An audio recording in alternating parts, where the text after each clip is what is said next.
ঠিক আছে মেশিন, দারুণ ব্যাপার। এত বড় বিদ্যুৎ কেন্দ্র খাইতে দিবে না? হ্যাঁ আমি সিদ্ধ তো দেখছি।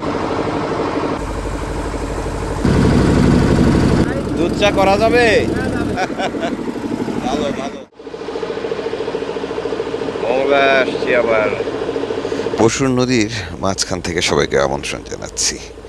জোয়ারের পানি প্রায় ভরে গেছে, ছুটছে আমাদের ট্রলার উজান ধরে।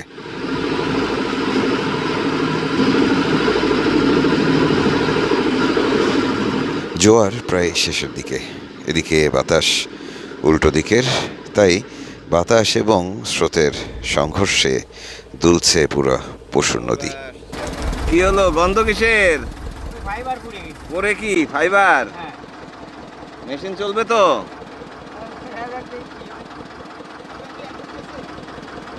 হায় হায় রে, শুরুতেই মনে হয়। ঠিক আছে ঠিক আছে মেশিন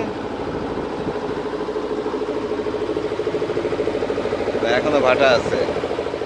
স্রোত ধরে সোজা চালনা হয়ে ঢাকি নদী দিয়ে শিবসাপাড়ি দিয়ে কয়রা হয়ে একেবারে শ্যামনগরের গাবুরার দিকে আমাদের যাওয়ার পরিকল্পনা আছে রাতে। তবে শুরুতে যেহেতু হোঁচট খেলাম, একটি যান্ত্রিক ত্রুটি হলো, কাজে আমাদের আপাতত এত লম্বা পথ পাড়ি দেওয়ার সুযোগ নেই। তার আগে অবশ্যই যন্ত্রটি সারিয়ে নিতে হবে। আমরা সোজা পশুর ধরে না গিয়ে আবারও মংলা খালে ঢুকলাম। মংলা থেকে আমাদের যেই যন্ত্রটি নষ্ট হয়েছে সেটি কিনে নিতে হবে। মংলা নদী কিংবা মংলা খালের উপরে এখনও সেতু হয়নি, ফেরিও চলে শুধুমাত্র জোয়ারের সময়। চলাফেরায় বিশাল ভোগান্তি হয় এই অঞ্চলের মানুষদের। খেয়া পার হয়ে মূলত চলাফেরা করতে হয় মংলার মানুষদের। জোয়ারে হ্যাঁ পল্টনটা ওইভাবে করে দিবে, জোয়ার ভাটা দুই সময় চলবে, মানে 24 ঘন্টা ফেরি চলবে তখন। এই জায়গায় একটা ব্রিজ হলো না, এটুকু একটা নদী।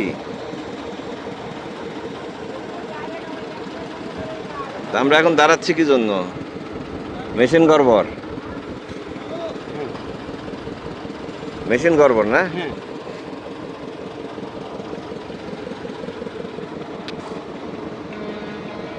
শুরুতেই একটু ঝামেলা হয়ে গেল।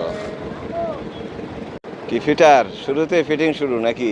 না, গিয়ারে পানি গেছে তো বর্ষা, এই কারণে ফাইবারটা চলে গেছে। তাহলে এখন কি করার? কতক্ষণ লাগবে? হ্যাঁ কতক্ষণ লাগবে?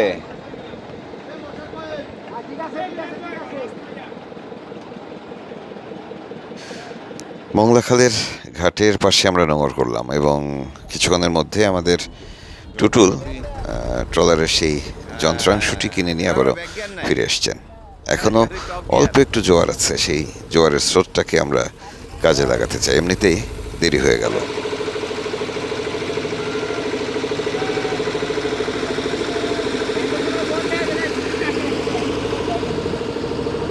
যন্ত্র পাওয়া গেছে?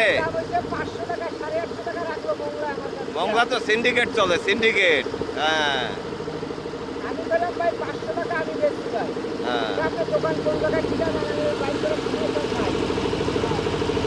এটা কি পরে লাগানো হবে? পরে লাগাবো, নষ্ট হবে, নষ্ট করতে হয়েছে আর একটু পরে। আচ্ছা আচ্ছা ঠিক আছে। আটা মনে হয় হয়ে গেল নাকি? অনেক সময় লাগবে, অনেক সময় লাগবে আমাদের। যাক, তাও রওনা হলাম। বাজার সদা হয়ে গেছে, একটা যান্ত্রিক সমস্যা হয়েছিল, ওই পার্টসটা কেনা হয়েছে। এখন দেখা যাক, রওনা দিলাম আমরা আবার মংলা থেকে। প্রথমে চালনা যাব, চালনা থেকে লম্বা পথ, দেখা যাক কতদূর যাওয়া যায় একটানে। আমরা জোয়ারের স্রোত যতক্ষণ পাবো ততক্ষণ ছুটতে থাকবো। বলছিলাম যে পশুর নদী ধরে সোজা চালনা হয়ে, মানে ঢাকি নদী থেকে হাতের বাম পাশে ঢুকবো, মানে পূর্ব দিকে যাব। এরপর যতদূর যাওয়া যায়, মানে এখন যে জোয়ার শেষ হচ্ছে তারপরে ভাটা শুরু হবে, সেই ভাটায় বা ভাটার স্রোতে যতটুকু যাওয়া যায় ততটুকু আমরা যেতে থাকবো। তার মানে আগামী 6 ঘন্টা ধরে চলবে আমাদের এই সফর একটানা।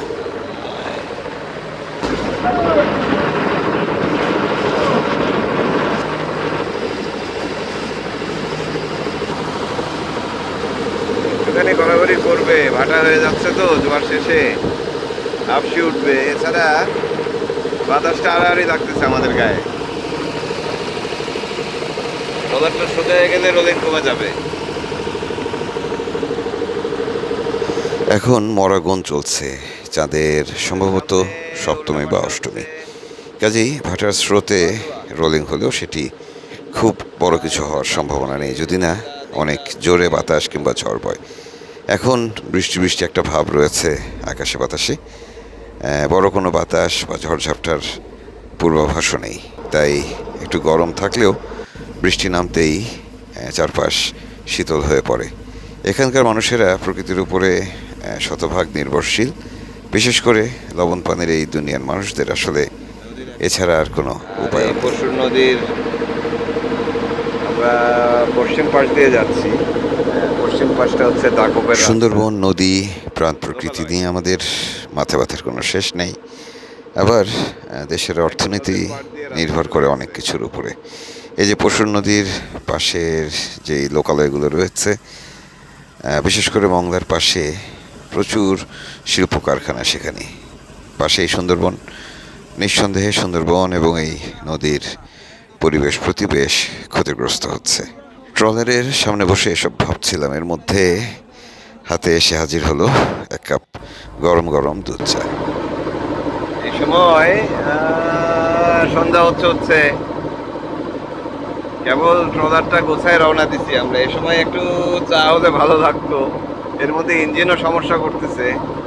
এই বসে বসে আমি এই যে ছাদে বসে বসে ভাবতেছিলাম যে এক কাপ চা হলে কেমন হতো, কিন্তু বলতে পারতেছি না বেলায়েত ভাইকে বা টুটুল অথবা আমাদের জামাইকে, সবাই কাজে ব্যস্ত। এর মধ্যে দেখি চা চলে আসছে, দারুণ ব্যাপার।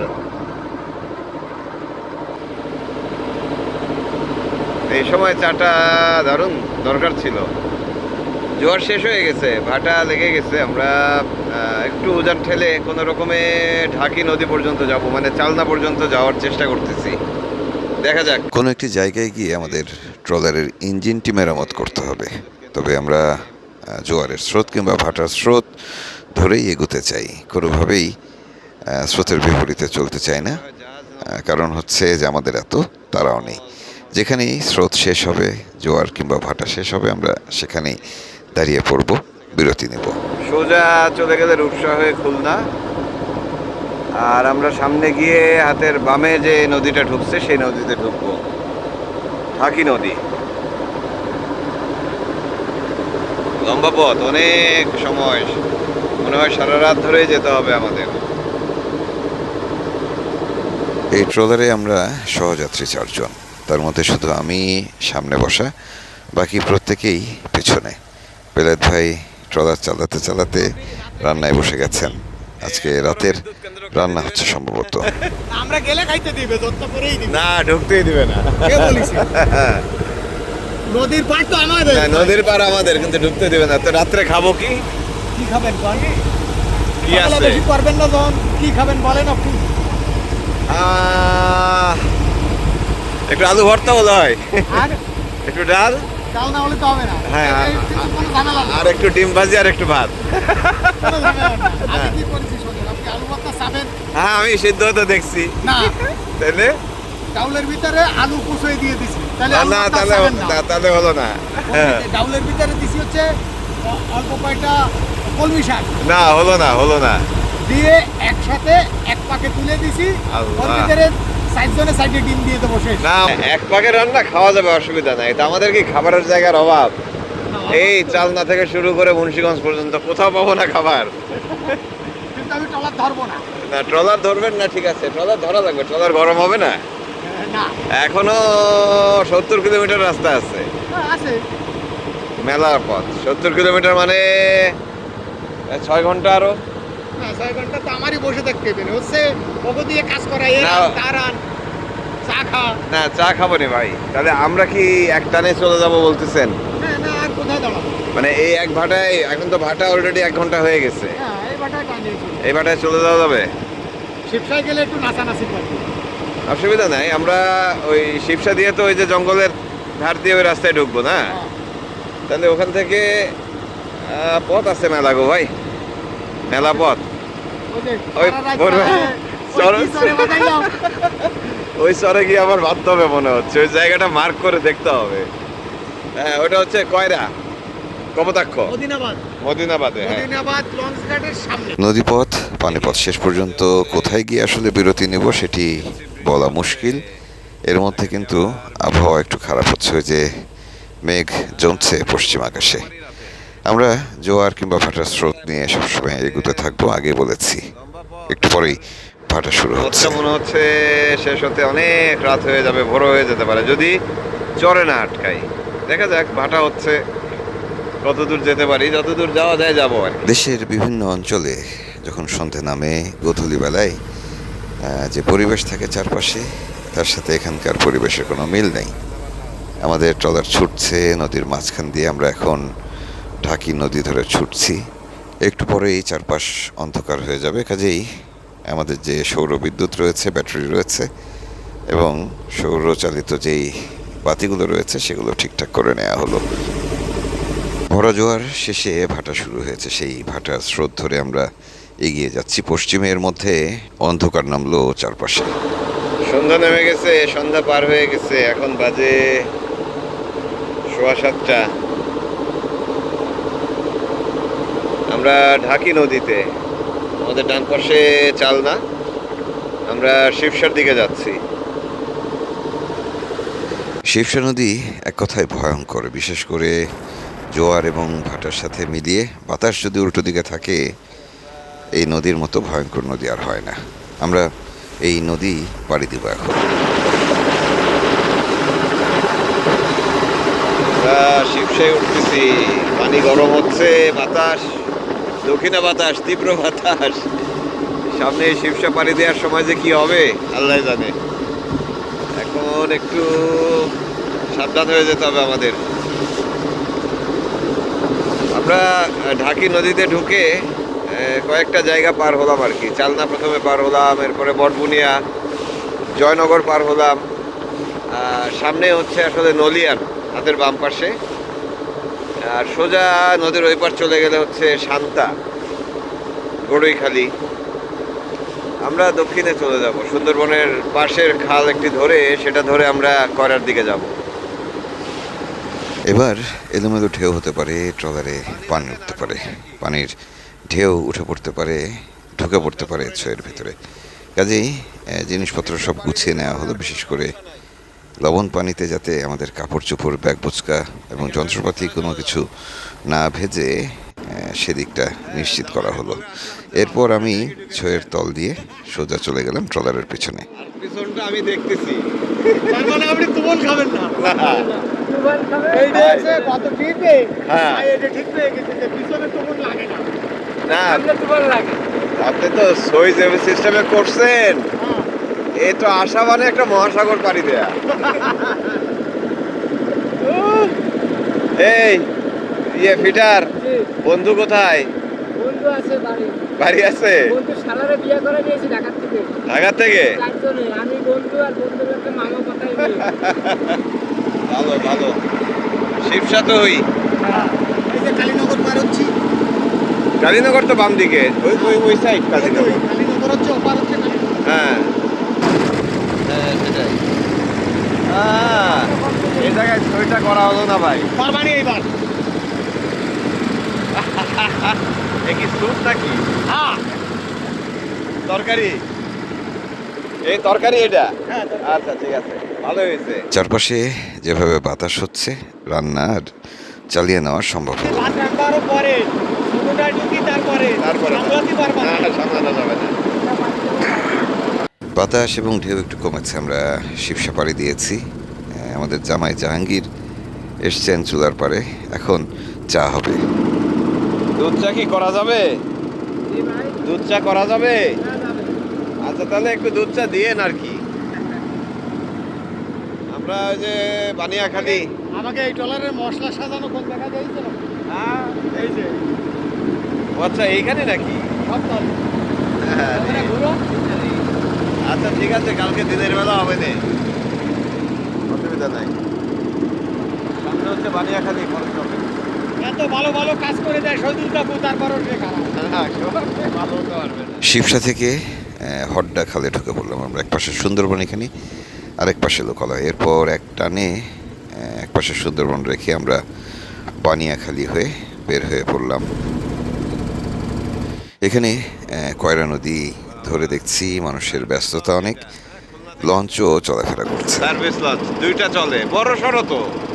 হ্যাঁ বড় তো, আর হ্যাঁ। দেয় না কত কত করে। এটা কি ওই যে নীলডুমুর গাবুরা পর্যন্ত যায়?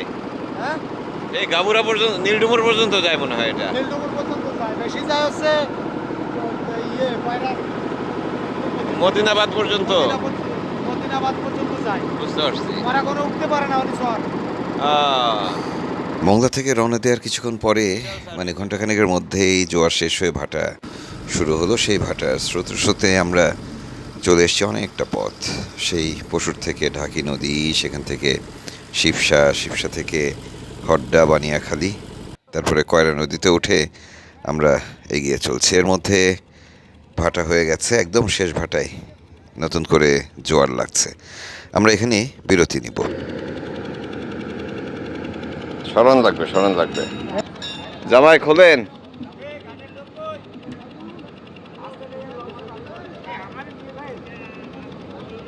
হ্যাঁ তুমি ওঠো ওঠো ওঠো।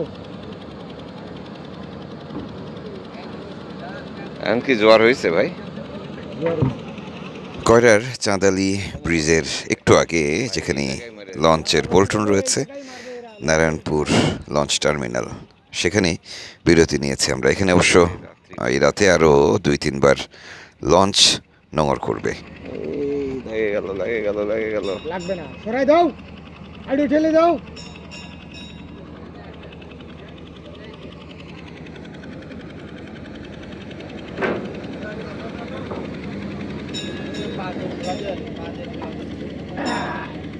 হয়েছে সরষে না? অন্ধরো অন্ধরো অন্ধরো। একটু চা খাবো নাকি? কোনটা লঞ্চে? লঞ্চের থেকে। হ্যাঁ চলেন যাই। নাই যে চায়ের দোকান থেকে নেই। ও দোকান থেকে। কাকা আসসালামু আলাইকুম। একটু চা খাওয়াবেন নাকি আমাদের? এই গায় নাও, লঞ্চের গায় নাও। এই ভাসমান দোকান টুটুল। এদিক দিয়ে এক সময় স্টিমার চলতো, এখন অবশ্য চলাচলের বিকল্প নানা রকমের পথ তৈরি হয়েছে, তবে নদীপথটি এখনও সচল রয়েছে। ওরে বাদাও লোক। চলে যাবে, চলে যাবে, এখনই চলে যাবে, অসুবিধা নেই। কি আর ওরা কি আর? রাতের বেলা এমন পরিবেশ আসলে রীতিমতো অন্যরকম। এই অঞ্চলের মানুষরা ছাড়া এখানকার এই পরিবেশ অনুভব করতে পারবেন না আপনারা।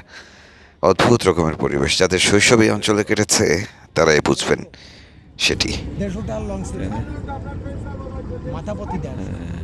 কয়রা থেকে নীলডুমুর থেকে মনে হয়, নীলডুমুর একটা ঘাট আছে মনে হয়, গাবুরা থেকে, গাবুরার লোকজনও এটা দিয়ে যায়। চাঁদালি ব্রিজের নারায়ণপুর ঘাটে আমরা নোঙর করলাম। রাতে এখানেই থাকবো। আপাতত বিদায় নিচ্ছি, কাল আবারও নতুন পর্ব নিয়ে হাজির হব। ভালো থাকবেন সবাই।